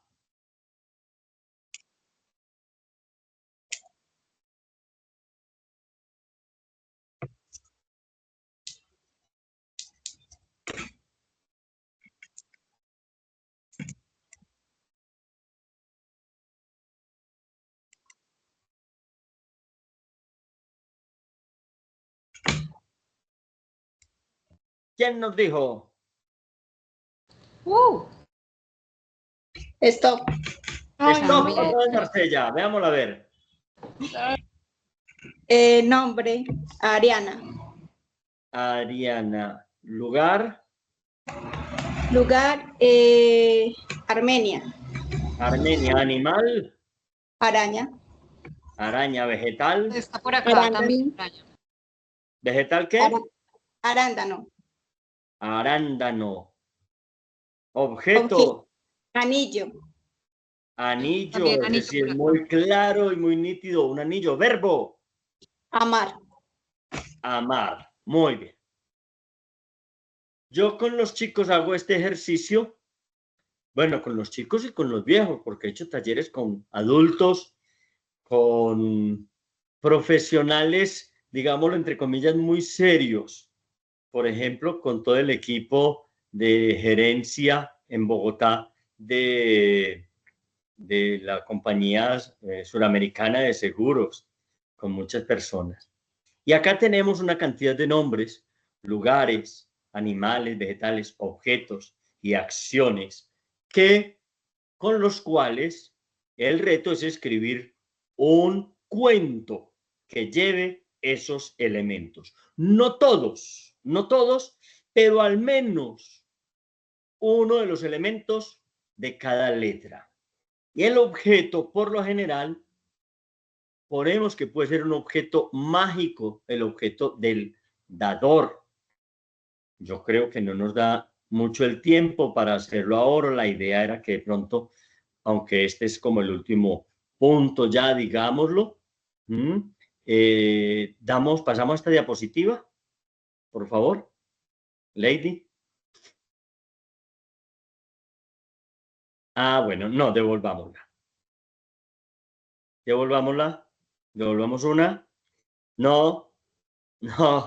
Pasamos una, dos. Jota, dime en cuál, por favor. En la que dice pi. No, para abajo. Volvemos otra vez. No, hacia el final. Después de esta, una sola. Final. No, hacia el final, casi al final, no la última, sino después del stop, esta, ¿cierto? Bueno, entonces, con el otro elemento podemos crear cuentos de manera mental o verbal que los pasamos a la escritura. Esta es una forma que se hace no solamente para improvisación, acá se utiliza mucho en la improvisación, pero para crear cuentos. Acá en la improvisación le dan a uno un personaje, una intención que puede ser amplia. Aquí casi siempre utilizas un refrán para no explicar mucho. Le decimos a la gente, escribe un refrán y ese refrán es la intención. un lugar y un objeto. Con esos 4 elementos, los improvisadores improvisan un cuento allí, a la carrera. Lady, no sé si tenemos tiempo de hacer un ejercicio de crear es decir, sería 5 minutos para crear un cuento con lo que hicimos del stop, para que las personas allí creen un cuento, menos de 5 minutos. Les voy a dar 3 minutos, las personas crean el cuento. Puede ser mentalmente, no tiene que ser en este momento el gran cuento, el que va a partir la historia de la literatura en 2, o puede ser escrito. Es mejor hacerlo escrito, pero es que no nos da mucho tiempo ahora. Escrito necesita unos 10 minutos y no nos da mucho tiempo ahora. ¿Podemos hacerlo, Lady, unos 5 minutos? Sí, claro que sí. Igual pues ya saben que les queda la grabación quienes ya no requieran desconectarse y pueden terminar de ver esta actividad inmersiva. O bueno, o pasamos a preguntas y les dejo como quien dice la tarea. Vamos a crear 2 cuentos. Ahora, el cuento que narré inicialmente, ¿cierto? Es un falso mito, es un cuento creado a partir de un ejercicio, ¿sí? Un ejercicio de cabeza, tronco y cola. Entonces, haciendo ese ejercicio, el que teníamos, que lo tenemos ahí en un espacio, en un trabajo de escritorio vacío, haciendo ese ejercicio, entonces, creé primero un esqueleto, porque en ese vacío que hay uno que dice creación del cuento oral o del cuento de vidas. Tiene primero una columna del esqueleto. En esa columna es lo que creamos inicialmente. Entonces yo creo el cuento como mentalmente y voy armando un esqueleto. A partir de ese esqueleto yo empiezo a narrar el cuento, empiezo a narrarlo. Y después de narrarlo con mis propias palabras, empiezo a escribirlo. Ya después de escribirlo, pues viene pulir, organizarlo. Así creé muchos cuentos los he creado de esa manera. Obviamente yo antes de ser cuentero me sentaba y escribía cuentos. Yo por 2 ocasiones gané en los concursos de la Secretaría de Educación, cuando eso no teníamos Secretaría de Cultura, la División de Cultura de la Secretaría de Educación. En una ocasión gané el primer puesto, en otra ocasión gané una mención de honor con cuentos. Bueno, y también gané un par de temas en teatro. Yo me sentaba a escribir y escribía, pero ya luego que empiezo a desarrollar el trabajo como cuentero, empiezo a crear mis cuentos, mis propios cuentos de esta otra manera. Mentalmente hago un esqueleto, lo escribo, ese esqueleto no es una camisa de fuerza, es una base primera. Es una base primera, así como yo creo que todos los que han escrito algún cuento lo escriben y es una base primera. Después empiezan a revisarlo, a mirarlo y a recrearlo. Entonces, de esa manera. De igual manera, por ejemplo, el cuento de Sebastián de las Gracias y otros cuentos, yo los he escuchado, los conozco, los recuerdo. No me siento a escribirlo. Me siento y hago un esqueleto. Y a partir de ese esqueleto voy creando la escritura de ese cuento que yo tengo de manera oral, de oídas. Aunque el cuento de Sebastián de las Gracias, especialmente don Euclides Jaramillo Arango, lo había escrito, lo había recopilado. Él dice que a él se lo contaba un personaje de la finca de su padre, un campesino llamado llamado Eduardo Arango, les contaba ese cuento y él lo escribió, don Euclides Jaramillo Arango. Y tenemos que hay muchas versiones orales de Sebastián de las Gracias, pero muchísimas. Y yo conocía 2 o 3, me senté a escribir una versión de acuerdo a mis intenciones. Finalizando, el tema de la propuesta de animación a la oralidad, nosotros decimos y sostenemos que contándole cuentos a los niños, Glorita, Hola, me apagan micrófonos. Alejandra, Vamos a silenciar. Bien, gracias. Bueno, podemos dejar ya únicamente, entonces, o pasemos a la diapositiva final y dejamos de... Dice, estudiemos estos conceptos, esperemos la próxima sesión. Cuídense, el mundo necesita más gente como ustedes. Entonces nosotros hemos hecho muchos procesos, en escuelas sobre todo. Hemos llegado a escuelas, por ejemplo, con Carrasquilla, y nos dicen, es que a los niños no les gusta Carrasquilla. Niños de cuarto, quinto de primaria, de sexto, de bachillerato, que les ponen a leer. Entonces, el único que de pronto leen es La diestra de Dios Padre. Pero les ponen a leer, por ejemplo, Simón el Mago, que es un cuento maravilloso, precioso, o el prefacio de Francisco Vera, ¿cierto? O el Rifle, o La Mata. Entonces les ponen a leer, los muchachos les damos, Carrasquilla es muy barroco. Nos ponían a leer El Principito, ahora que está de moda para Fiesta del Libro. Un niño de cuarto quinto de primaria no entiende ni forro leyendo El Principito o leyendo Juan Salvador Gaviota. Pero cuando uno se lo cuenta, que lo hemos hecho el ejercicio, generalmente tienen a preguntarle dónde consigo ese cuento. Porque lo entendieron, porque se divirtieron con ellos. El primer elemento para que el alumno se entusiasme por la lectura es que se esté divirtiendo. Es que se esté divirtiendo. En los colegios o en los talleres que hacemos con niños, procuramos que se haga lo que se hizo allí. No ponerles tareas.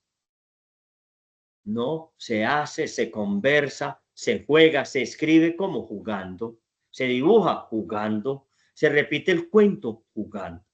Entonces, para nosotros es muy importante. Con esa oralidad, muchos niños y adultos, bueno, cuando decimos niños, decimos desde el corazón, vienen a buscarlo a uno, a preguntarle dónde encuentro ese cuento, dónde encuentro, dónde consigo ese autor, dónde consigo más cuentos de ese señor. Para nosotros ha sido vital, y ha sido vital para crear cuentos, para preparar los cuentos, ahí les dejé como los ejercicios, y para recrear los cuentos de oídas. Ponemos mucho ejercicio de escuchar un cuento, de ir a escucharle a los viejos. Acá publicamos un libro con cuentos de los adultos. Tenemos un encuentro de adultos que narran sus cuentos, varios de ellos analfabetos, pero que crean unos cuentos maravillosos. Nosotros se los transcribimos y publicamos un libro que se llama Canas al Cuento, con los cuentos de estos señores y señoras. Bueno, no sé, ¿me quieren preguntar algo? Muy Pueden buenas levantar tardes. sus manitos o pueden dejarnos también las preguntas en el chat. Gracias, Claudia Marcela.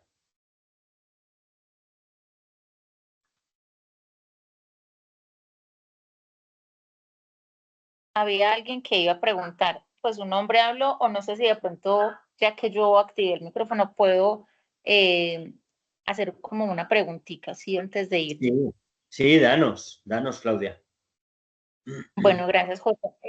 A ver, yo quisiera saber si hay como alguna recomendación o como algún consejo o algo para tener en cuenta para quienes hemos trabajado, pues como somos creo todos los que estamos acá conectados con el tema de la promoción y animación de la lectura, como decías al comienzo, para llevar entonces porque uno generalmente, digamos con los grupos cuando tiene que hacer actividades pues como con niños y eso, sobre todo siempre parte es del texto escrito, ¿cierto? Entonces uno tiene ahí el libro, generalmente tiene pues ilustraciones muy llamativas, grandes, y uno se los presenta pues a los niños, se los muestra y uno va leyendo, ¿cierto? Obviamente uno va leyendo, digamos, como de una manera muy dinámica, pues con entonación y todo eso, pero siempre parte pues como del texto escrito.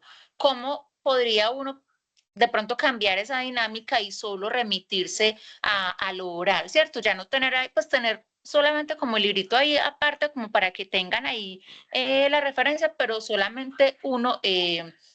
narrarlo, ¿cierto? Narrarlo completo, digamos como aprenderlo, estudiarlo y solo narrarlo.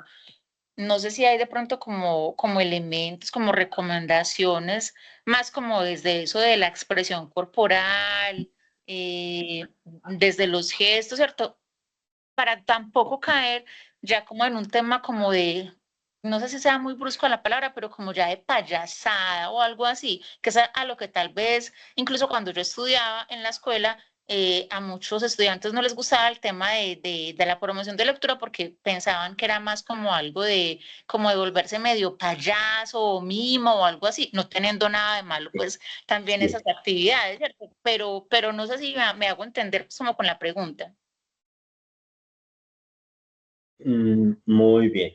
Gracias, Jova, por la pregunta y vamos con estas en general. Hay 3 preguntas acá en el aire. La primera, sí, mira, todos conocemos el gran valor que tiene la lectura en voz alta. Eso es innegable.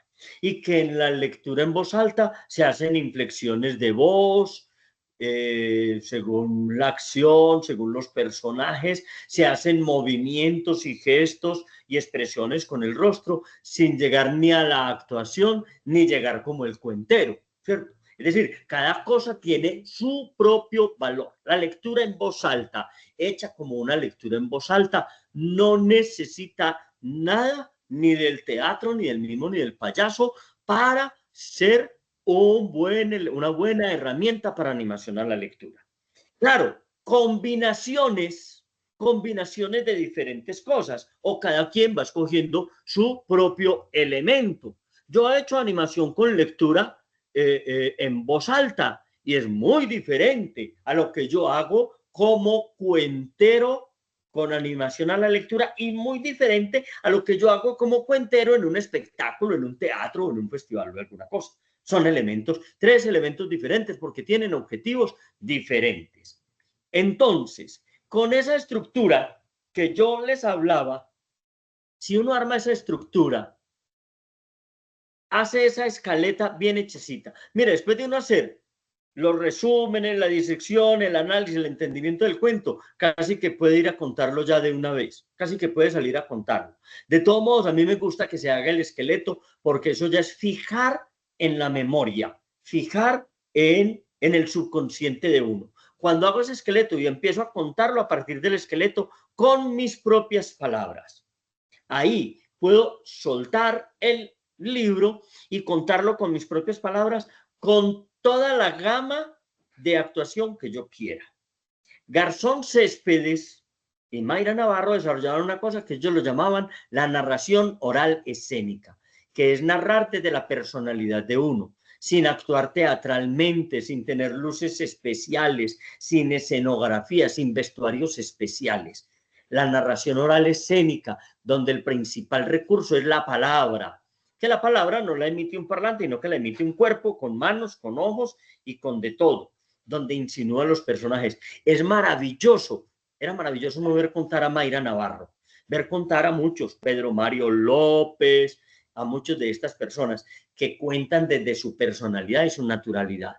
Acabamos de tener en el Festival de Cuentería a Mari Grueso, es una doctora en letras, la acaban de nombrar miembro de la Academia Colombiana de la Lengua, primera mujer negra en Colombia o primera persona negra de cualquier hombre o mujer en la Academia Colombiana de la Lengua. Y narraba desde su personalidad de su comunidad de Guapi. Y es una doctora en letras, ¿cierto? Es licenciada en lengua castellana y un doctorado en letras y todo eso. Y ella narraba desde su personalidad de comunidades afro de Guapi, ¿cierto? Entonces, eso era muy bonito y eso es lo que se puede lograr y logra un gran entusiasmo en las personas por saber. Había que ver aquí cómo Mari contaba unos cuentos y todo el mundo quería comprar el libro de Mari. Nadie quería comprar otro libro. Todos querían comprar el libro. Eso se acabó ahí mismo, porque todos querían conocer en escrito eso que ella estaba haciendo. Eso que yo hago de cabeza, tronco y cola en los cuentos clásicos. Para el cuento contemporáneo, el cuento literario moderno, es que el cuento literario moderno se da muchas licencias, sobre todo en el tiempo y el espacio. Eso genera un problema a la hora de contarlos. Si yo me quedo, el cuento literario moderno juega mucho con los flashbacks, juega mucho con el orden, juega mucho con cosas abstractas. Cuando yo lo estoy leyendo, puedo devolverme de página. Aquí que era lo que decía, ve, y este no era que se había muerto, ah, no, por aquí, no, sí, como que lo mataron, pero no se murió. Yo puedo volverme de página, volver al comienzo, adelantarme, detenerme a reflexionar, buscar una palabra en el diccionario. Cuando la persona está escuchando el cuento, lo que entendió, entendió, porque es que la oralidad es efímera. Cuando yo digo palabra, apenas digo la última A, ya no existe la palabra palabra. Y si es una palabra desconocida, las personas se van a perder. Por eso, en la narración oral, en la cuentería, yo les recomiendo a los alumnos que sea lo más claro posible, porque el lenguaje es muy complejo. Y siempre y sin excepción, yo hablo una cosa y el público está entendiendo otra. Por lo tanto, yo debo ser tan claro que todo lo que entienda la gente sea muy parecido a lo que yo conté. Entonces, en esos cuentos modernos, yo prefiero que uno los organice en una secuencia, una unidad dramática de tiempo-espacio, como nos lo proponía la poética, para que el público que me está escuchando no lo va a considerar bobito. Yo le puedo plantear cosas complejas y difíciles, incluso a los niños. Pero si yo me voy en el juego de la literatura contemporánea, puedo caer en unas cosas que cuando él escucha no puede verificar de inmediato, se va a perder en el cuento y ya se me va a desconectar, que es lo que yo no quiero. Y mucho más si es una propuesta de animación a la lectura. Si es una propuesta de animación a la lectura, pues tiene que ser suficientemente clara para que el otro se entusiasme de ir a leerla. O si uno puede dejar dudas, inquietudes, pero intencionalmente. Leer algunos autores modernos tienen uno que devolver como 3 veces para poder entender un párrafo, y a veces ni así. Entonces, uno de pronto casi que hacerle la traducción al que está escuchando. ¿Cómo hacemos esa traducción? Con ese esquema de cabeza, tronco y cola, o con el esquema que decía yo 5 puntos. A alguien en un lugar, un día le ocurrió algo y lo resolvió así. 5 pasitos. O empieza en un equilibrio y va pasando hasta llegar a un equilibrio superior. Y si no, ya hay algunos cuenteros que se han metido inclusive con literatura del absurdo. Gonzalo Valderrama. Claro, la mitad del público se sale o salen diciendo, ¿viste qué es lo que contó ese loco? Yo no le entendí nada. A mí me fascina. Wilson está pidiendo la palabra. Hola Jota, ¿cómo estás? Buenas tardes. Buenas tardes. Jota, una pregunta. Me encanta escuchar el término animación. Cuando yo arranqué en los seminarios de literatura infantil y juvenil en Medellín, que fue en 1992, se hablaba de animación, pero resulta que los magos, los papistas de la promoción de lectura en Confenalco, los que arrancaron allá, empezaron a decir que no se habla de animación, sino que es promoción. Hablaban de animación y promoción y luego que ya es mediación. Entonces, ¿tú qué piensas al respecto con las categorías que le quieren dar al término de animación, de promoción y mediación? Y si el término de animación es más aplicado para el tema de lo que es la cuentería, en ese orden de ideas. Tengo varias preguntas, pero quiero primero por ese lado. Gracias. Bueno, no, esencialmente son términos que confluyen, pero que son diferentes, ¿cierto? Son términos que confluyen la animación, la promoción y la mediación. Porque es que también podemos hablar de mediación en habilidades comunicativas, ¿cierto? Todo tipo de habilidades comunicativas, que es un poco lo que se está hablando en este momento. El hecho inicial es decir, el acto, para mi concepto y mi creencia, el acto es una animación a la lectura, pero la estructura, ¿cierto? Porque es que yo no puedo hacer como, mire, los cuenteros lo hacemos mucho, que resultó un proceso allí en aquel colegio, en aquella escuela, y nos piden un espectáculo de cuentería, pero como para promover la lectura. Entonces vamos y hacemos un acto de animación a la lectura, porque no tenemos una estructura que esté como una unidad completa que nos lleve a una animación y a una mediación, porque es que uno lo que hace es ser un mediador entre el libro y el usuario, llamémoslo el alumno, o el niño, o el joven, o el adolescente. Uno es un mediador y por eso hoy en día estamos hablando de mediadores, mediación de la lectura, porque es que uno juega más un papel más neutro y que sea el alumno el que se encuentre con el libro, no necesariamente yo el que lo lleve. En Cuenterías que hacemos eso. Yo lo llevo a. Entonces, son conceptos que son diferentes, pero que apuntan a lo mismo. Y esencialmente, porque los cuenteros trabajamos más desde la promoción de la oralidad, en realidad, miren que, y sobre todo, miren que en el proceso que yo les dije, he hablado de oralidad y de escritura. En todo esto que les hablé, no hablé de lectura.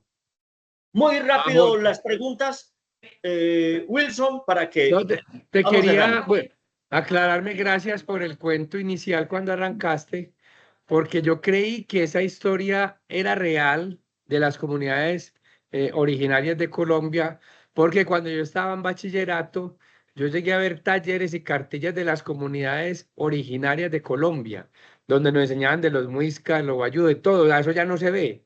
Entonces, creo que muy bien logrado porque me logró engañar y creí que eso era de verdad. Entonces uno, en términos de cuentería, ¿cómo identificar? En alguna medida, porque esto lo dice en La Guajira, conversando con un guayú. Entonces, Sí. en alguna medida tomo elementos de ellos para crear esta historia.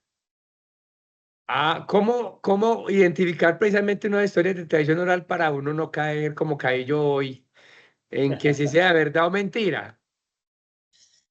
Bueno, no, gracias, Wilson. En realidad, pues hay los narradores, así como cualquiera que escribe un trabajo, tiene que ser honesto y sincero y dar los créditos, ¿cierto? ¿Cuál fue su fuente? Esto es una creación mía a partir de una conversación con un indígena por allá en Manaure viendo el mar, ¿cierto? Pero hay muchos cuentos que uno los toma de la tradición oral, de la tradición.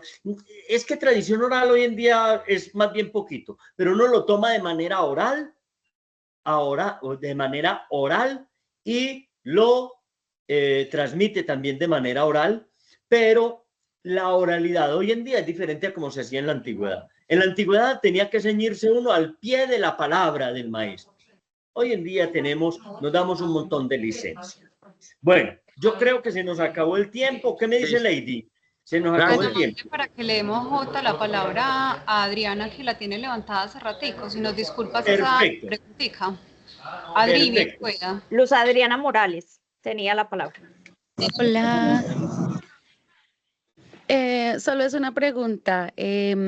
Yo quería saber cuáles son las mayores dificultades que has presentado durante el proceso de animación a la lectura y qué diferencia hay en esto, digamos, cuando uno sabe que tiene el texto y antes de leerlo o de propiciar esa lectura del texto, uno hace una actividad que sea como que encamine hacia ese texto. Un ejemplo, yo voy a hablar de las abejas y les llevo una abeja de peluche y hago como esa introducción con esa abeja de peluche. ¿Eso es animación o es mediación a la lectura? Bien. La diferenciación de los términos a veces es una pared muy delgadita, Lo que más cuando yo hablo de mediación, puede ser que yo lleve la abeja y les hable de la abeja y les deje el libro donde hay abejas y ellos ya hacen, ahí estaría haciendo una mediación. Pero yo creo que la mayor dificultad que me he encontrado para los procesos de animación y promoción de la lectura es el conductismo. Cuando a mí me piden en escuelas o en colegios un cuento que contenga esta enseñanza, que a veces no existe. Señor, es que no puedo encontrar un cuento que contenga esta enseñanza, qué sé yo. de la obediencia, de qué sé qué montón de cosas. La mayoría de los cuentos que nos llevan enseñanzas es superior el discurso a la belleza del cuento. Y yo creo, muy personalmente, que tiene que ser superior la belleza y el discurso va implícito. Es como cuando a un niño le damos una pastilla muy dulce, se la traga contento. Y algunos dirán, pero es que necesitamos que se trague esta que es amarga porque es la que le va a servir. Esa pastilla amarga no le va a servir, no le va a servir. Es la que se traga con gusto, un cuento hermoso, un cuento bonito que le encante. Miren lo que yo decía ahora de la revista esa de Mawa. Ahí nunca hablaron de feminismo, pero para mí era una aventura absolutamente feminista de mostrar en los 60 o 70, es que no estamos hablando del 2020 donde ya se reconoce y casi todo el mundo hablamos del valor de las mujeres y de que son valientes y que pueden ser guerreras y que pueden hacer muchas cosas. Estamos hablando del 60, donde todavía en la justicia colombiana era legal matar a la mujer por infidelidad. Estamos hablando de esas épocas. Esa revista es absolutamente revolucionaria. Lo mismo me pasa con los cuentos. Un cuento hermoso, bonito, o triste, que nos deje tristes, o que inclusive nos saque rabia. Maldito, ¿cómo así? Que le pegó a la mujer, ¿cómo así que la mató, desgraciado? Entonces, es un cuento si no nos dan una moraleja. Sí, pero cuando nosotros ponemos la moraleja por encima, es obligatoria, es cuando no se anima a nadie a leer. Nadie quisiera leer. Yo me hice muy lector porque todos esos libritos me fascinaban. Después pasé a lecturas más complejas. El primer libro grande que yo leí fue Heidi, como de 9 años, pero era un mamotreto de 250 páginas. No existía la caricaturita de Heidi que muchos conocen. A mí no me gustó por eso, porque para mí no era nada de lo que yo había leído. Un libro de 250 páginas con unas pocas ilustraciones tipo Doré, tipo las del Quijote de Gustavo Doré. Y entonces fui capaz de leérmelo y luego pasé pues a lecturas más complejas, pero porque ya disfrutaba mucho de la lectura. Entonces, el principal problema que me he encontrado con la propuesta de promoción o animación a la lectura es cuando me exigen o me piden que esté la enseñanza por encima de la belleza del cuento. Que la enseñanza esté muy clara y además enseguida ponen a los muchachos a ver cuál es la enseñanza que les dejó, no sé qué. Yo les cuento el cuento y los pongo a que ellos me cuenten el cuento o qué les gustó o qué no les gustó y salen unas cosas increíbles, que uno no se las imagina. Uno no se las imagina. A veces uno prejuzga mucho el público. Yo hay veces, una vez estaba trabajando por allá en Santo Domingo con unos niños carisucias y uno decía, pues aquí ¿qué va a salir? Niños de tercera y cuarta de primaria, ¿aquí qué va a salir? Y salieron con unas cosas que yo sentí vergüenza de haber pensado esas cosas de esos niños. No se las había dicho, no había dicho nada, pero sentí mucha vergüenza de haberlas pensado siquiera. Entonces eso, yo creo que por encima de todo tiene que estar la belleza, la alegría y el disfrute. Lo demás viene por añadidura. Cuando lo hacemos lectura en voz alta, que es muy importante, cuando lo hacemos como cuento narrado, cuento relatado, o cuando lo hacemos de cualquiera otra de las formas. Perdón, Jota, no puedo desaprovechar esta oportunidad. Primero, para darte las gracias. Y segundo, para la última pregunta, ¿qué hace a un buen cuentero? Que sea cuentero. El amor por lo que está contando. El amor hace que su cuento salga verdadero, sí. salga creíble, así sea el cuento más increíble del mundo, que salga del corazón.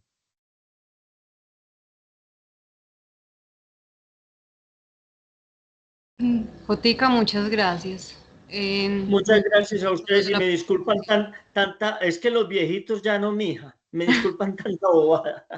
No, fue hermoso. Mucha pasión, se te nota. Mucho.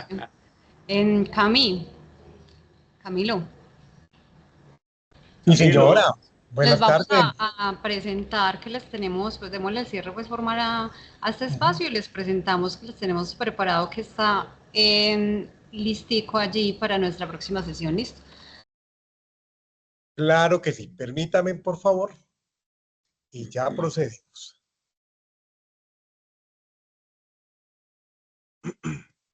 Permítanme. Ya les informo.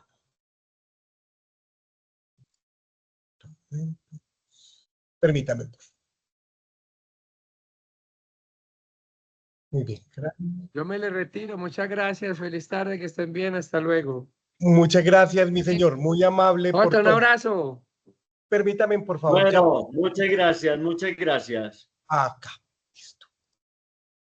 Permítame, chicos. Bueno, recordarle aquí mientras les buscamos la información de la... Perfecto. Ya, acá, listo. Sí, perfecto. Entonces, Asistencia. Ahí se los acabamos de poner otra vez, guiño, guiño. maravilloso. Para el día 3 de septiembre del 2025, la semana entrante, el próximo miércoles, vamos a tener una sesión que tiene por título Herbario Poético, Flora Literaria para la Mediación Leo con Exploración Creativa. La primera parte va a ser dirigida por Diana Patricia Salinas Arango y vamos a contar con una segunda sesión ese mismo día 3 de septiembre de 2025 que se llama Palabras Sentidas, el sentido y sentir de las palabras más allá de la escritura, que va a ser dirigido por la tallerista Isabel Cristina Arroyave González de 5 a 6 de la tarde. Los invitamos a todos cordialmente a participar en esta interesante sesión del día 3 de septiembre.